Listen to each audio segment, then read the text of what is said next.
Thank you all for joining us for this conversation about some design concepts and more information about the small area planning work that's happening in Orange Mound and other areas around Memphis. My name is Drew Finke. I'm with Opticos Design. We're the consultant that's working with the city of Memphis on this project, along with some others that we'll introduce in a bit here. With that, John, I will hand it over to you. John Zena, Director of Planning for City of Memphis. Feel free to start whenever you're ready, and just let me know when you're ready for the next slide. Okay, thanks, Drew. So welcome, everybody. Thanks for participating this afternoon in this discussion about the small area plan that is being prepared for areas within Orange Mound, primarily related to some of the announced investments with the Accelerate Memphis program. So today I'll start off with just an overview of what we're seeking to accomplish with this program, and give some introductions to the team members who are participating. And then I'll turn it back over to Drew, who's going to go over some of the initial concept designs that we've been looking at. And then we'll have some opportunity for some breakout discussions. So Drew, do you want to go to the first slide? Yep, happy to do so. And before we jump into the meat of the presentation, just some quick reminders about Zoom. So thank you all for joining us on Zoom here. For the first part of this meeting, this is going to be a lot of presentations. So if over the course of these slides you have any questions or comments, please feel free to share them in the chat with the group. Just make sure it's sent to everyone so we can sort of all see what we're all thinking about. And then once we get to Q&A, you can also use the reactions button in your Zoom menu toolbar to click raise hand. That'll let us know that you have a question, and we'll be able to unmute you so that you can share that with the group. So like John mentioned, we're gonna share out some information for the first half of this presentation, and then we'll be switching into some smaller group discussion in breakout rooms later on. But for this first part, if there's anything you want to share, please use the chat or that reaction button to do so. So John, back to you. Thank you. All right, so I'll start off with a little bit of a project overview, goals, timeline, and then introduce the team, and then Drew will go over conditions and potential design options, and then we'll finish up with breakout. And we've got in the full group, we've got a Zoom poll question that we'll do at the end before we wrap up. Next slide. So as I mentioned, starting out, this small area plan is being done in association with the city's Accelerate Memphis program. The small area plan effort that we're doing here is a subsequent step of the Memphis 3.0 comprehensive plan and the recommendations that were developed within the comprehensive plan, particularly from the Lamar district plan. Within this process, we seek to engage community stakeholders to help us define a vision and goals and specific priorities for implementation related to many of the anchors in the Orange Mound area. And I want to put an emphasis on specific priorities. This is not necessarily a comprehensive neighborhood plan that we're working on because of this affiliation with Accelerate Memphis. This is really a plan for action and how we're able to leverage the opportunity that we have in front of us to make a significant investment in this area in a way that also connects with land use, with design, transportation, housing, and other related decisions that are part of the Memphis 3.0 comprehensive plan, but may also be the type of thing that we need to continue working on in this neighborhood and others going forward. So we're seeking to work with stakeholders within the community, residents, business owners, but also work with city staff and elected leaders who have a stake in the community so that we are able to frame the investments from Accelerate Memphis in a way that help to best lift up the Orange Mound area and achieve the greater vision for redevelopment of the area. We're looking at investments in 6 general anchor areas, Orange Mound being one of them. others being in North Memphis, South Memphis, and then the Highland Heights area. Next slide. And Drew, it looks like it switched over to the presenter view. I don't know if you can go back to the.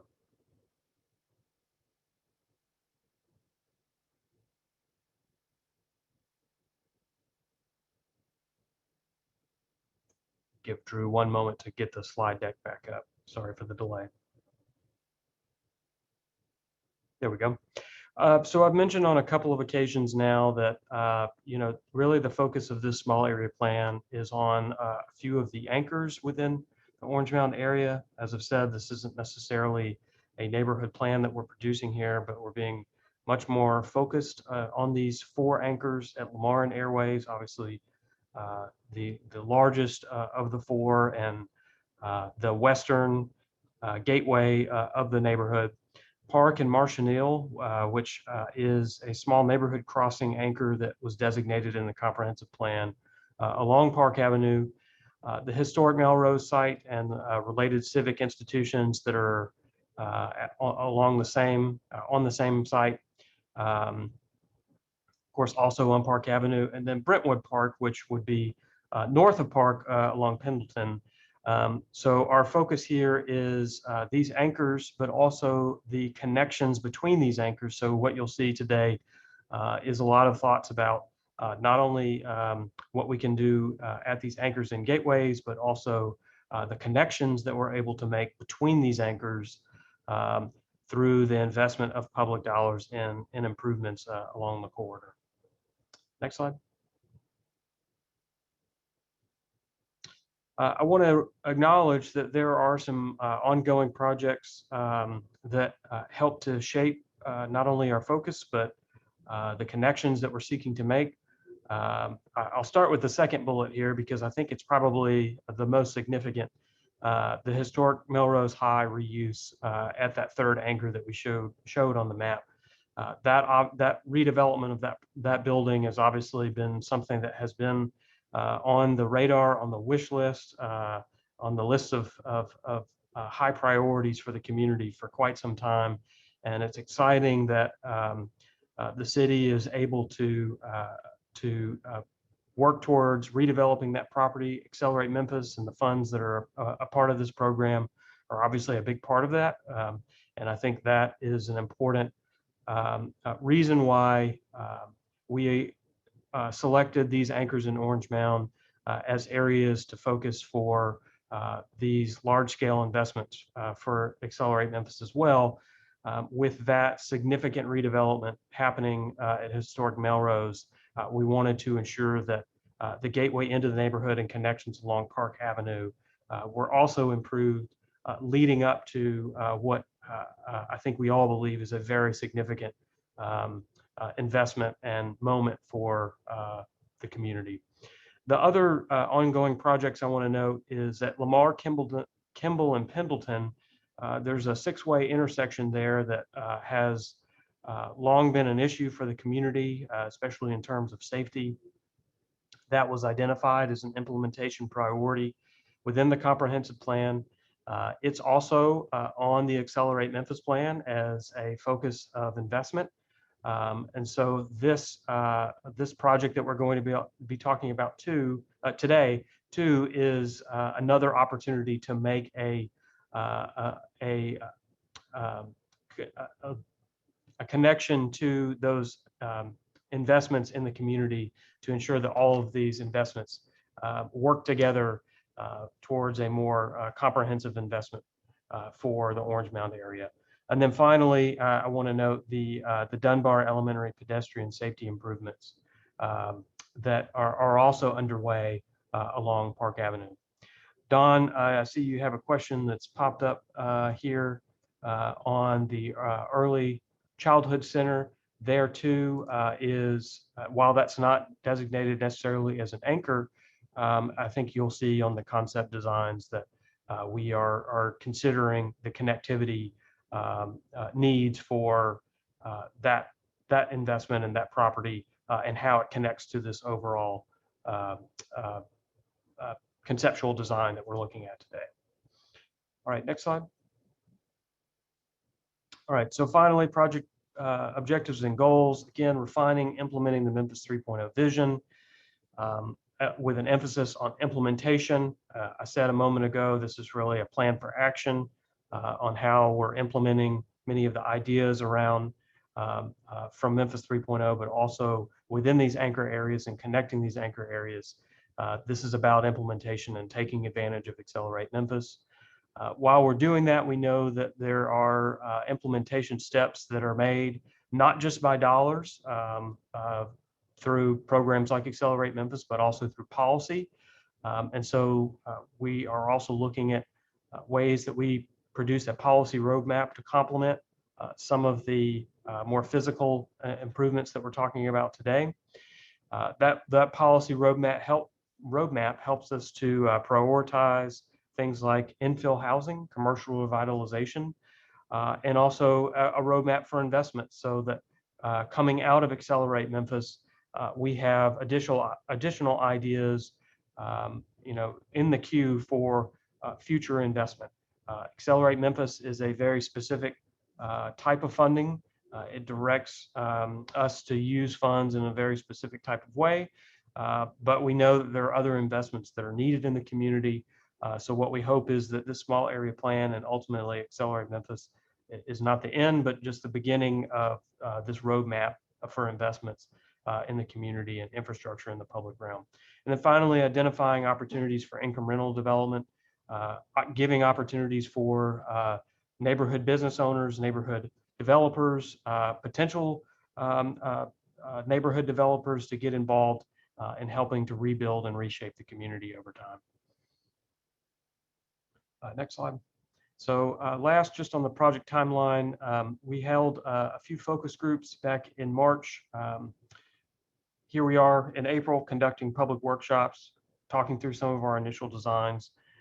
We'll refine those designs following this meeting. And in the meantime, be working on how refining those designs ultimately shape into these projects that will be funded through Accelerate Memphis.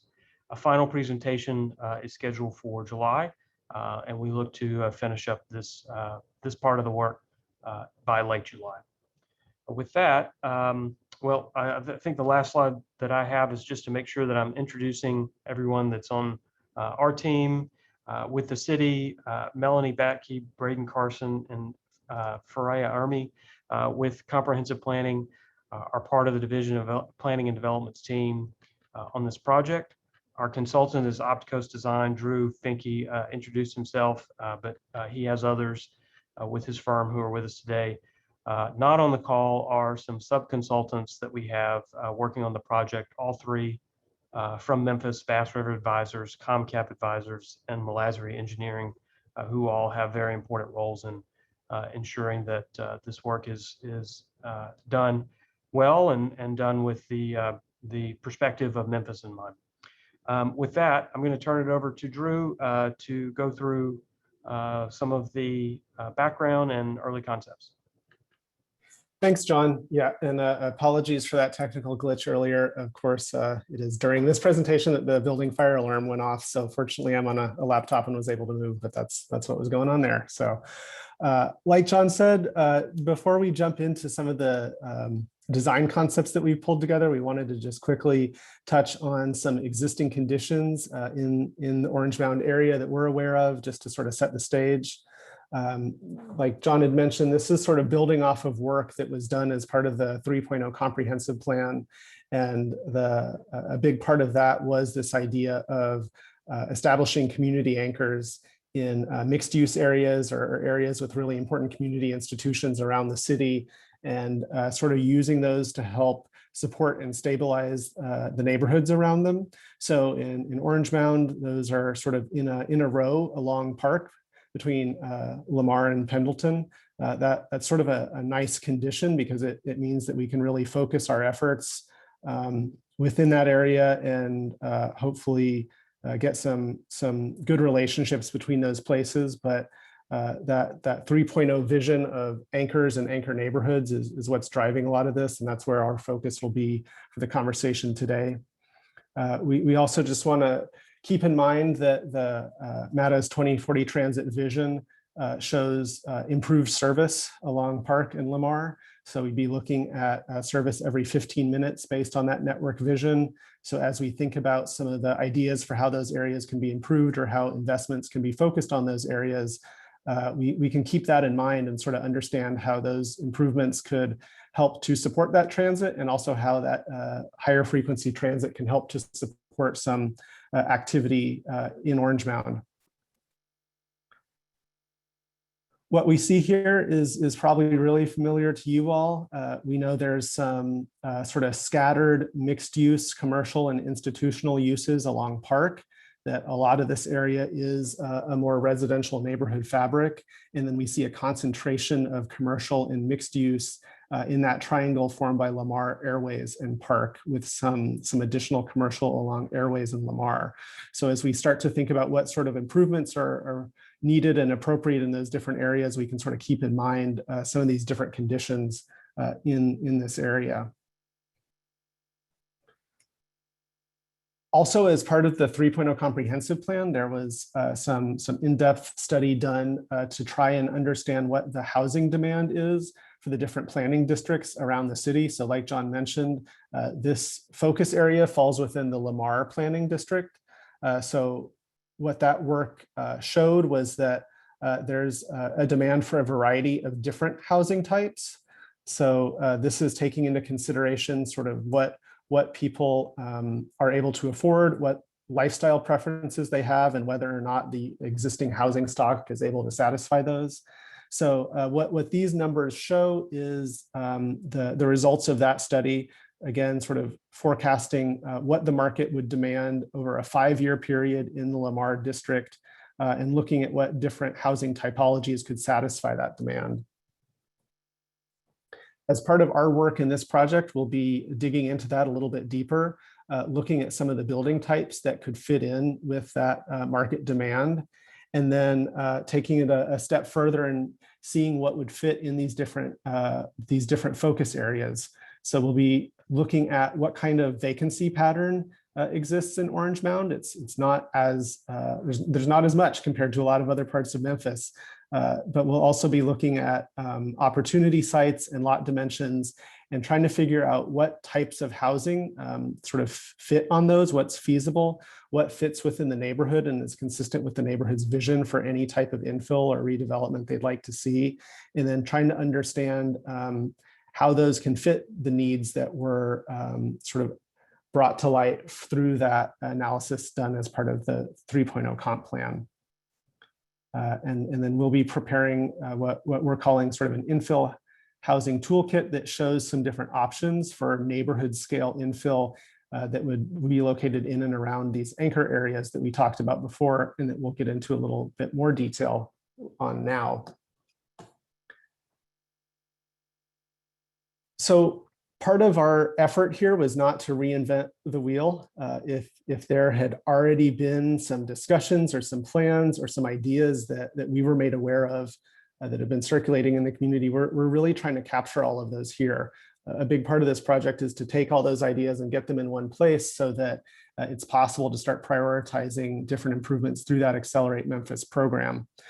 So on the next couple of slides here, that's really our intent, is to try to capture all those ideas. And then we're going to talk with you all in breakout rooms to make sure we're not missing anything, and start to understand what the community's priorities are among all of those different ideas. I think, like John said, a big focus here is on investments for infrastructure. So things like street improvements, sidewalk improvements, different things the city can do to improve sort of the public realm, improve connectivity as a way to support the neighborhoods and support existing businesses and any infill or redevelopment that would happen in these areas. One of the terms that I'm going to use a couple times here is this idea of streetscape improvements. These are some photos from around Memphis that start to illustrate sort of what that could be. So these are things like improving the sidewalk or widening sidewalks, installing street trees, installing intersection bulb outs where the curb sort of extends out into the parking lane or the drive aisle to help narrow that crosswalk distance, make it a little safer for pedestrians. Also thinking about improved street lighting, landscape elements for sort of beautification purposes, or perhaps rainwater collection, and then where appropriate on-street parking to help support local businesses that may not have a lot of parking currently. So again, here are some photos around Memphis of what that could look like. And we'll have some other drawings that can illustrate that as well, but just wanted to clarify what we mean when we talk about streetscape improvements. Within Orange Mound, we're looking at a couple different areas along Park. So we know that a lot of the anchors are located along Park. We're starting here on the west side at that intersection of Park, Airways, Lamar, and Dedrick, sort of that area. One of the things that we're thinking about is what a long-term redevelopment of the Lamar Airways shopping center could look like. We know that there are some active businesses in there, but we also know that in the long term, that building will likely need upgrades or some sort of improvement. And when that happens, we're asking, is there an opportunity to make some other changes in that area to help it be more of a gateway into Orange Mound, especially as you enter from Lamar or from south along Airways. So really thinking about how that site could support neighborhood scale mixed use development. Also thinking about how streetscape improvements along Airways, Lamar, and Park could again sort of help improve the aesthetics, be sort of an opportunity for beautification and reinforce that idea of a gateway into the neighborhood. We've heard from people that the intersection at Lamar and Park is sort of especially challenging if you're a pedestrian trying to cross the street there, and maybe even if you're a driver trying to drive through there as well. So we've highlighted that as an opportunity to think about ways to improve that intersection, make it a little bit safer and easier. Thinking about how the streetscape improvement could move along Park and sort of better connect some of the anchor areas along Park to this area of mixed use and commercial activity here in this triangle. Thinking about how to support zoning transitions back to the neighborhood. So especially along Airways, as there is more intense commercial activity in that area, what sort of transitions, what sort of infill could help provide a transition or a buffer between those uses and the neighborhood uses behind. And then again, really thinking about how we can improve sidewalks, bicycle infrastructure, and general streetscape along Park to provide a connection throughout Orange Mound and connect some of those other anchor areas. We're going to look in detail at all of this during our breakout sessions. So this is just intended as a quick overview, and then we'll go into some more detail later on. I'm just saying that as I switch slides here to the next area. But as we move east along Park towards historic Melrose and towards the intersection with Pendleton, again, that idea that we are pulling the streetscape improvements along Park to create sort of a unified experience along that street. Also thinking about how streetscape improvements along Pendleton could help connect to Brentwood Park and then down to the intersection with Lamar as well.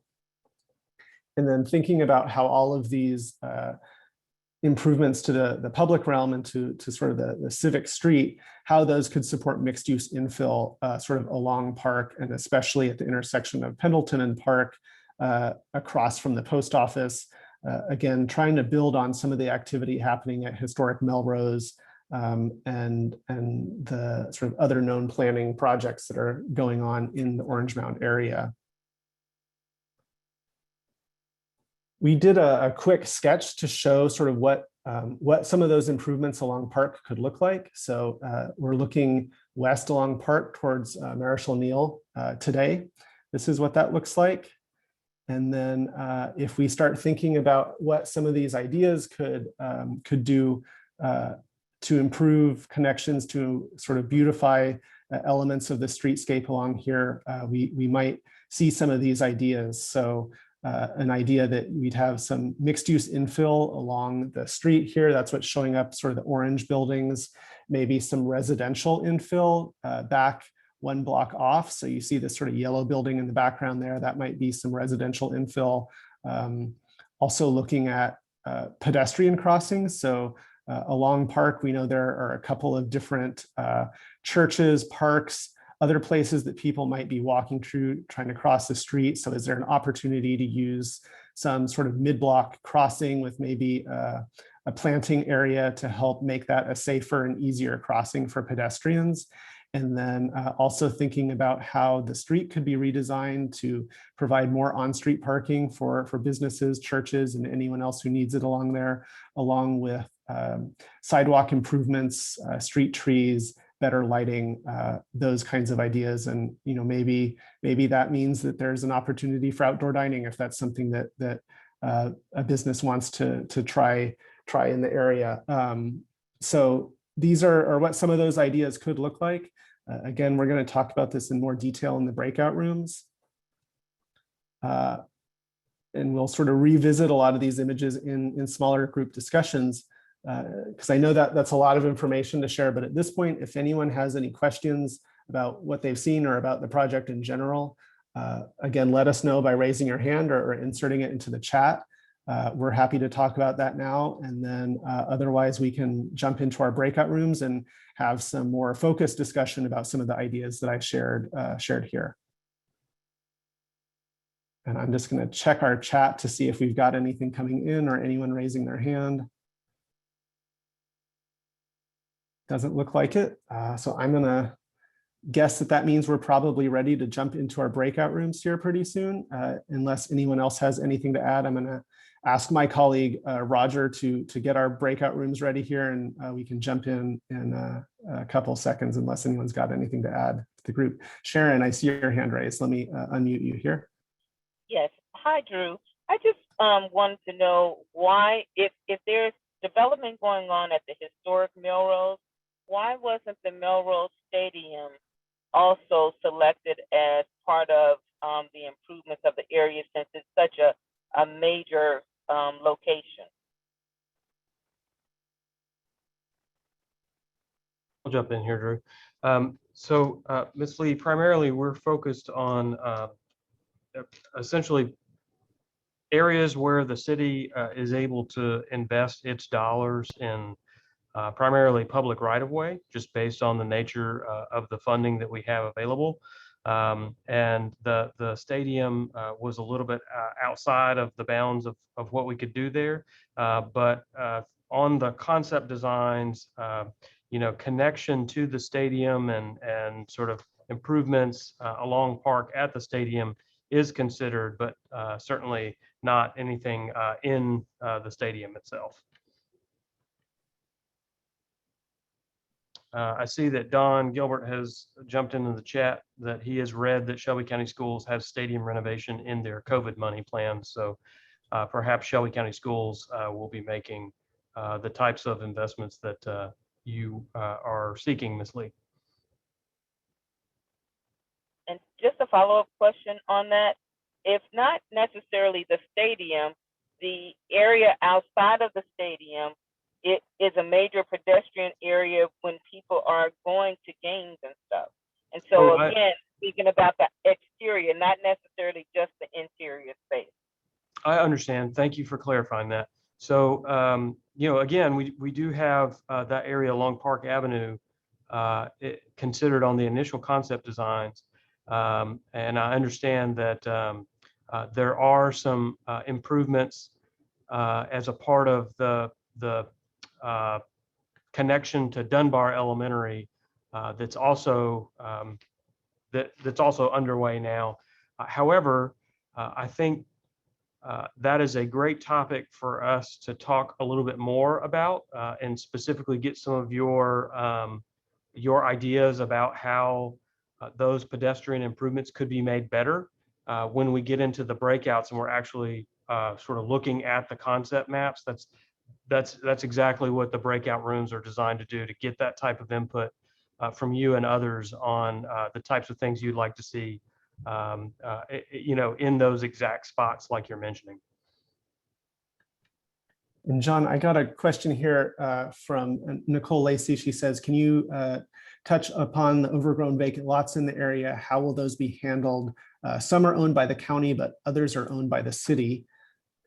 And I know as part of our work, we're going to be trying to identify what what opportunities exist for redevelopment or infill development on those lots. And I think the intent there is that that information would help inform the city or county sort of what their options are and what approach they could take to address those. John, I'm not sure if you have anything else to add to that as well. Yeah, I'll just add by circling back to the point that I made about incremental development and getting local or neighborhood residents or potential developers interested in taking part in building up the community. Those vacant sites and redevelopment opportunities on those vacant sites are great opportunities for the community to be a part of the redevelopment of those properties. And I see we have actually a representative from our Region Smart initiative here in Memphis who's on the call, Mr. Holliam, who actually their program works with emerging developers within the community, within the city, throughout the city on preparing them, equipping them with the ability to participate in that sort of incremental development process. Thank you, Mr. Holliam. Regionsmart.org.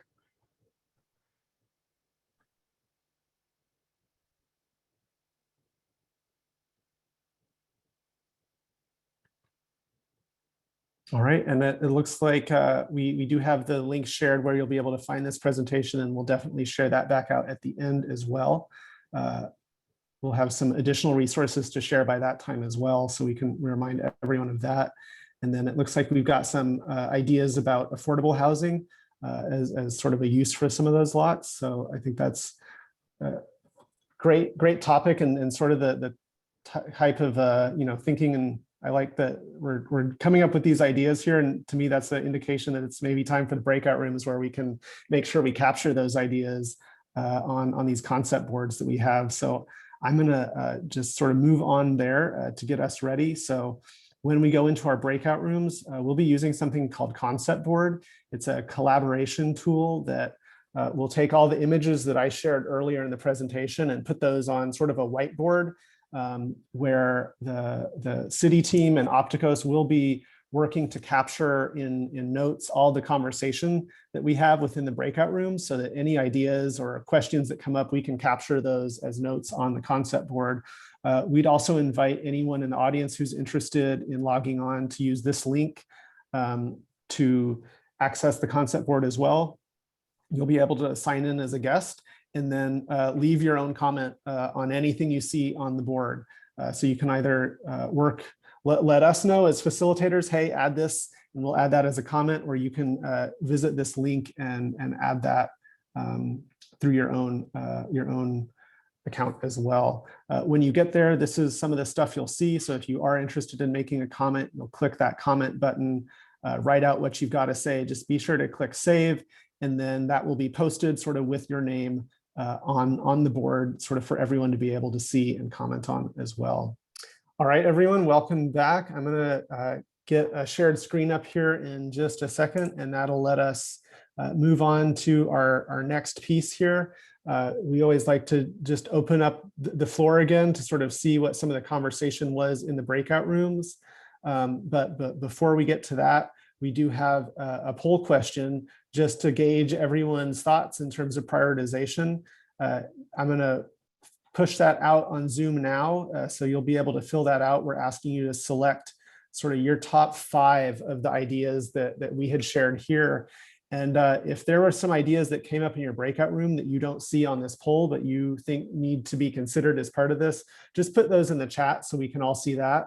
But if we'll give everyone a couple of minutes here just to fill this out. And again, this just helps us sort of gauge what are the top priorities, what's highest on people's mind of the different ideas that we talked about. So I'll stop talking and give everyone a couple minutes here to fill this out. And then once the response rate slows, I'll go ahead and close that, and we can look at the results.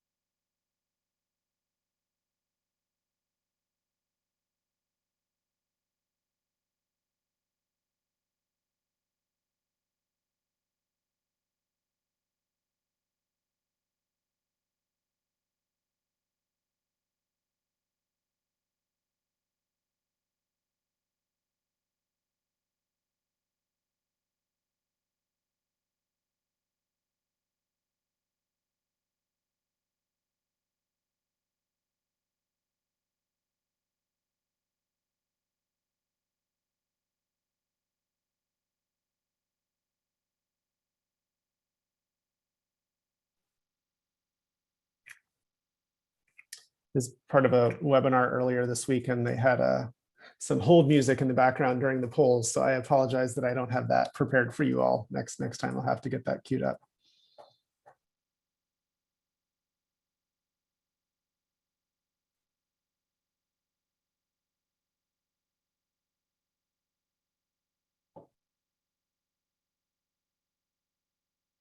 All right, so we'll maybe give everyone 20 or 30 more seconds here to make your selections if you haven't already.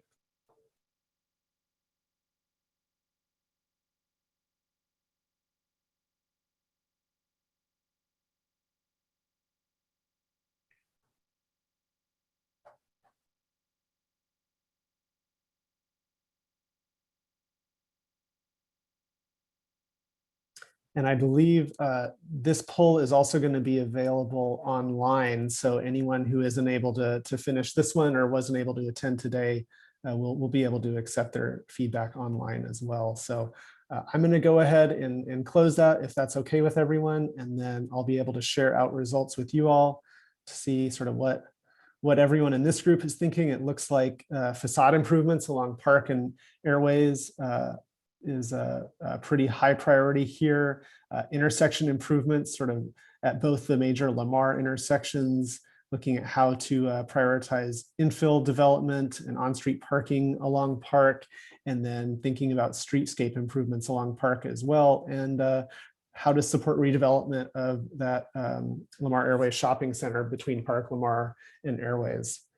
So that's what we're hearing from this group. I know before we close out, just want to stop and see if anyone has any questions or anything else they'd like to add, any conversations that got cut off when we ended the breakout rooms. We can sort of close those up here as well. So I think, again, if you do have something you'd like to share, just raise your hand and we will unmute you. I see, Dawn, you've got your actual hand raised. So let me make sure that you have a microphone here.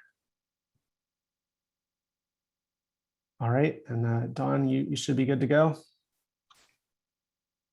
Yes, on the poll, I see that intersection near historic Melrose, the Dallas Haynes wasn't on your list of the poll, and that seems that would be a important area for me.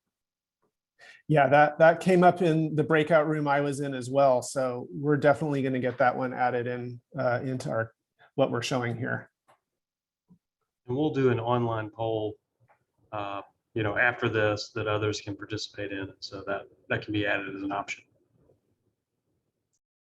And then Ms. Harris, I see you have your hand up as well.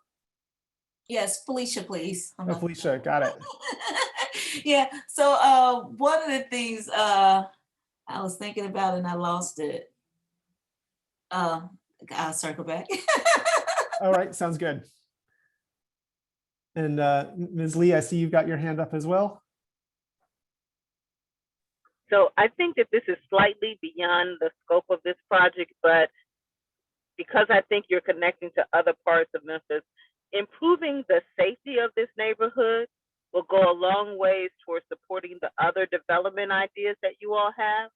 And one of the things that, I think would be really helpful is if somehow there could be some discussion around the policing, i.e. ensuring that that area is covered by one precinct instead of the police supporting 2 or 3 precincts that are troubled around that area.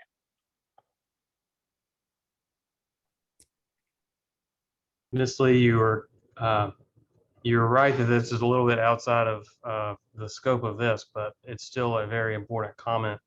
And just as I've got some follow-up to do with HCD after our breakout discussion, I'll take that as a follow-up to speak with the police department too, and just share that comment with them and that conversation and just to understand what might be possible.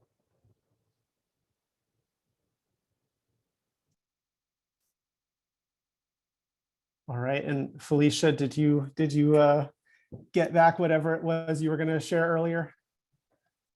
Oh, I might need to unmute you here. Yeah, thank you. I thought of it. Thank you for coming back to me. Earlier, I think it was Sharon Lee that spoke about facade improvements, and I think she talked about them in respect of in connection with a loan. I would like to suggest that we look at facade improvements, especially for homeowners, but as like grants or something like that, because of the neighborhood in which we are working, and so many people cannot probably afford a loan, especially elderly people. Mhm. But definitely, however, they need some way to make home improvements. Got it. So really, yeah, thinking about how that sort of activity can be supported both in the businesses along the corridors, but also back in the neighborhoods as well.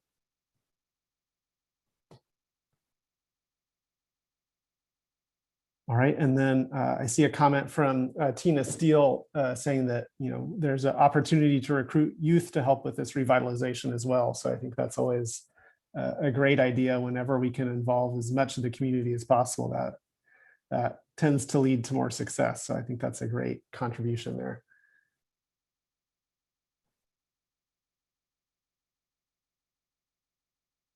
All right, well, I don't think we have anything else to share with this group. So a big thank you all to spending some time with us this afternoon, especially on a Friday. If you do need to get into touch, there is that email address, info@memphis3.0.com. And then I know on the city's website, as well as the Facebook page, this presentation, the recording of the presentation, and the poll results, as well as the new online poll are going to be available for anyone who joined this group. And we'd really invite you to share with your friends and neighbors as well who weren't able to attend today.